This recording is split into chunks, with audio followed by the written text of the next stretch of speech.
Have you ever noticed how someone can exist in your periphery for months, completely invisible, until one random Tuesday they become the absolute center of your universe? You did not choose this. You did not wake up and decide to surrender your peace of mind to a coworker or a classmate. Instead, your brain was quietly hijacked.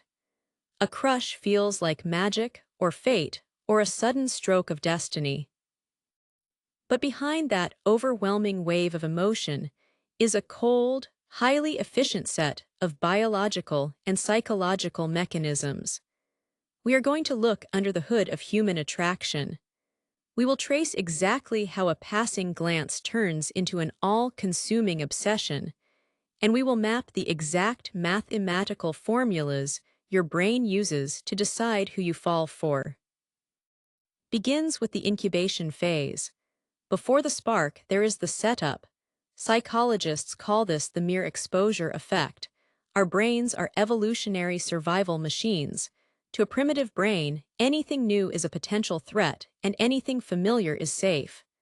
Therefore, familiarity automatically breeds attraction. Let us quantify this proximity principle. Imagine a scale of baseline attraction from 0 to 100. When you first meet someone, your baseline attraction might be a neutral 10. Every single unforced, positive interaction acts as a multiplier. Your familiarity score equals your baseline interest multiplied by the square root of your number of interactions. Watch how this builds over time. After one casual interaction, the score barely moves. After 4 casual interactions, perhaps passing in the hallway or sharing a quick laugh before a meeting, the square root of 4 is 2. So your baseline of 10 doubles to a familiarity score of 20. After 16 interactions, the square root is 4 and your score jumps to 40. You are not consciously tracking this math, but your subconscious is keeping a meticulous ledger. The person is transitioning from a stranger to a safe, familiar entity. But familiarity alone does not create a crush. Familiarity creates comfort. To get a crush, you need a massive disruption. This brings us to the spark, the moment the crush actually hits you. To understand the spark, we have to talk about dopamine. Most people think dopamine is the pleasure chemical. That is entirely incorrect. Dopamine is the anticipation and learning chemical. It is released when the world surprises you in a good way. Neuroscientists call this the reward prediction error. The mechanism is beautifully simple, and it dictates almost every crush you will ever experience. Let us build the exact equation. The dopamine spike in your brain equals the actual reward of an interaction minus your expected reward. Let us run a concrete example with numbers. You are walking to your desk. You see the person you have been passively accumulating familiarity with. Your expectation is low. You expect a polite, brief nod. Let us assign that expected reward a value of 2. But instead of a nod, they stop. They turn their body toward you. They remember a specific detail from a conversation you had 3 weeks ago, and they smile warmly. The actual reward of this interaction is a 9. Now, do the math. The dopamine spike equals 9 minus 2. That leaves a massive prediction error of 7. 7 units of neurochemical surprise are now flooding your reward pathways. Watch what happens to the brain in this moment. The brain hates being wrong, even when it is a pleasant surprise. It immediately tags this person as a highly valuable, unpredictable stimulus. It highlights them. It tells your nervous system to pay attention to this human because they contain unexpected rewards. If the actual reward exactly matched your expectation, if they just gave you the polite nod of a 2, 2 minus 2 is 0. No prediction error. No dopamine spike. No crush. The spark is entirely dependent on the surprise. But here is the part most people get wrong. A crush does not survive on positive surprises alone. If they kept being perfectly wonderful and attentive, Your expectations would simply adjust upward, the prediction error would drop to zero, and the crush would mellow into calm, stable affection. To turn a passing spark into a blazing, agonizing crush, the brain requires a specific type of poison. It requires uncertainty. Enter the uncertainty amplifier. Why do we obsess over people who give us mixed signals? Why does a text message left on read drive you completely out of your mind? The answer lies in variable reward schedules, the exact same psychological mechanism that makes slot machines addictive. Let us look at the numbers behind this uncertainty. Imagine two separate scenarios for texting. In scenario A, the object of your affection texts you back within 10 minutes, 100% of the time. At first, this is thrilling, but very quickly your brain maps the pattern. The expected reward matches the actual reward perfectly. The probability is 1. The dopamine curve stabilizes, flattens out, and drops. You feel secure, but the obsessive edge fades completely. Now look at scenario B. They text you back immediately exactly 50% of the time. The other 50% of the time, they take 12 agonized hours to respond. Your probability drops to 0.5. Watch how the brain reacts to this diverging line. Because the brain cannot accurately predict the outcome, it continuously pumps out dopamine in anticipation of the reward. Studies show that the dopamine release actually peaks when the reward is at a strict 50% probability, compared to a guaranteed 100% probability. Your brain is working overtime to solve the puzzle of their behavior. Every time your phone buzzes, you are pulling the lever on a slot machine. The anxiety of the wait actually amplifies the chemical high of the eventual response. You think you are falling deeper in love, but biochemically, you are just trying to resolve a statistical anomaly. Once the variable rewards hook you, you enter the crystallization phase. In psychology, an intense, obsessive crush is referred to as limerence. Limerence is not love. Love is about knowing a person deeply. Limerence is about a desperate need for reciprocation. The defining feature of limerence is intrusive thinking.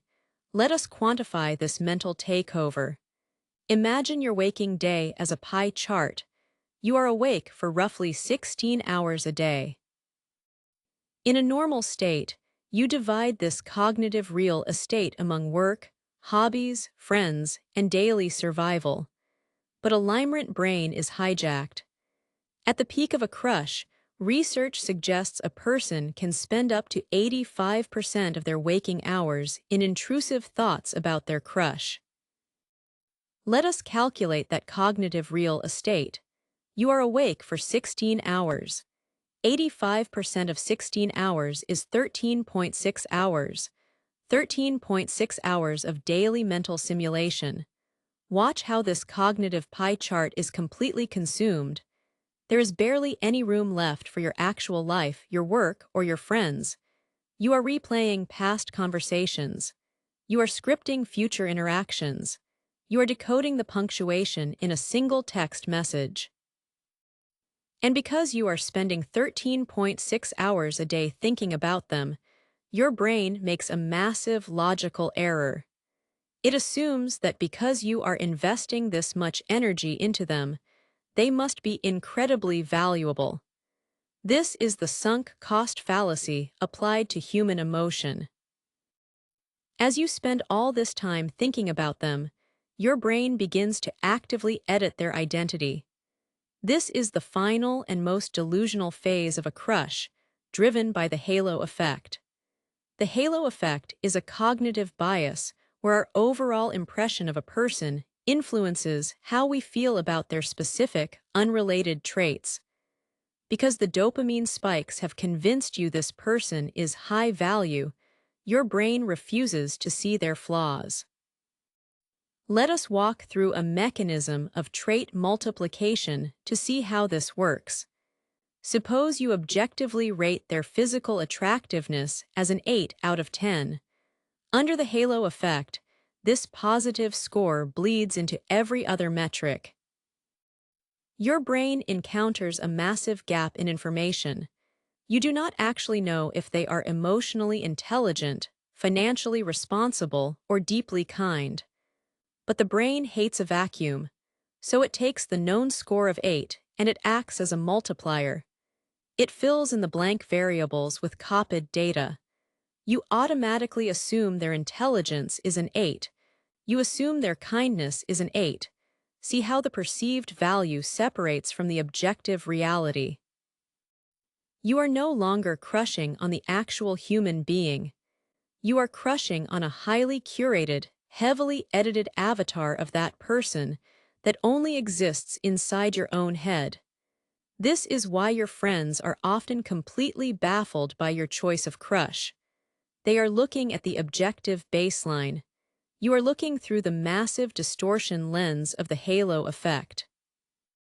So, if a crush is a volatile cocktail of prediction errors, variable rewards, and cognitive biases, what breaks the spell?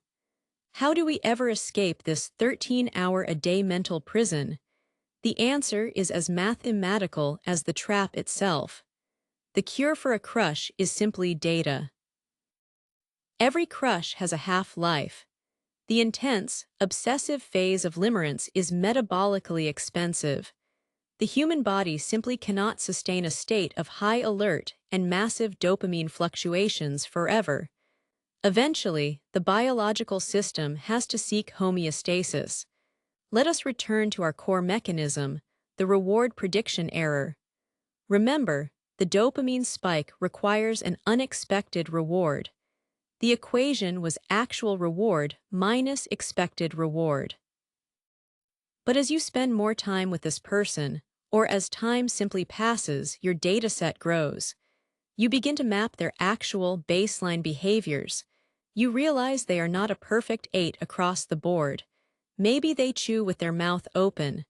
Maybe they are terrible at listening. Slowly, the expected reward aligns perfectly with the actual reward. The surprise is entirely gone. When actual equals expected, the prediction error falls to exactly 0. And when the prediction error is 0, the dopamine spikes stop. Watch the obsession graph plummet. The pie chart of intrusive thoughts shrinks from 85% back down to a manageable 5 or 10%. The illusion of the halo effect shatters, and you finally see the regular, flawed human being sitting in front of you. This transition from obsession to reality is often felt as disappointment. People say the spark faded, but losing the crush is actually the strict prerequisite for real connection. You cannot love a projection, and you cannot build a secure relationship on a variable reward schedule. Real intimacy requires predictability, the very thing that kills a crush. The next time you feel that sudden, dizzying pull toward a near stranger, take a breath. Acknowledge the magic, but remember the math. You are not witnessing destiny. You are just experiencing a perfectly executed neurochemical sequence. Your brain is chasing a prediction error, getting hooked on a 50% probability, and filling in the blanks with the halo effect. Let the dopamine run its course, wait for the data to come in, and see who is actually left standing when the math finally balances out.